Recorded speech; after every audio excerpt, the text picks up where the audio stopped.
Hey, it's Alex Roth, reviews editor for TechRadar, and I want to talk about the Moto X. This is a phone I like a lot, and much has changed for it since we first reviewed it in August. It's gotten a lot of updates, the price has been slashed, and its manufacturer Motorola has just been bought by Lenovo. It's now a KitKat device, so it has all those fancy new Android 4.4 features. Text messaging has been rolled into Google Hangouts, so all your conversations are in one place. There's an improved email app, quicker multitasking, and native Chromecast support, amongst a bunch of other features. Now, despite a camera update, photography is still not the Moto X's strong suit.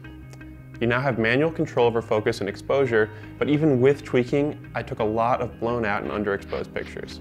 That camera launch gesture is still really great though, and the Moto X is full of clever software tricks. It can automatically go silent when you have a meeting scheduled, it can read you your text while you're driving, and it lets you dictate responses. It doesn't know the difference between a car and a bus though, so it can make for an embarrassing moment if you don't switch that off. Then there's hands-free Google Now activation. You just say, "Okay Google Now," and it snaps to attention.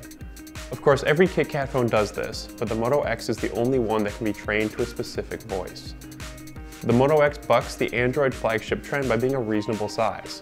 It has a 5-inch body with a 4.7-inch display, so it's just a hair bigger than an iPhone 5. I find it a lot easier to use in one hand than an HTC One, an S4, or a Nexus 5, and a lot more comfortable in my pocket. It's also a really well-built phone. It's a polycarbonate composite, which means plastic, but really dense, nice-feeling plastic. The weight is perfect, and that little dimple on the back makes it feel extra nice in your hand.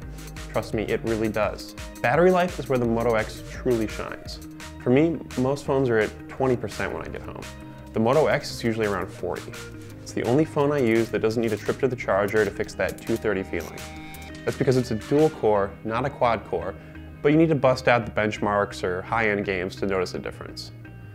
The Moto X has also gotten really cheap. The price got cut in half, so the 32GB version is just $100 on Verizon and AT&T, $150 on Sprint for some reason. Off contract is $379. Best of all, the Moto Maker is now available for every carrier, not just AT&T like at launch. You can customize your phone's color, and for an extra $25, you can even get one with a wood back. It looks really cool. Finally, we have to mention that Motorola is no longer a Google company. Google sold them off to Lenovo last week. That could slow down those speedy Android updates it was enjoying, and might mean an end to its Made in America status. We'll see. With all the updates and improvements to the Moto X, and despite the still inconsistent camera performance, we're bumping it up from 4 to 4.5 stars. The Moto X is a really good phone and a great deal at its current price. If you're looking for a compact, reliable device, and you're not a rabid smartphone photographer, think about opening your hand, your heart, and your wallet to the Moto X.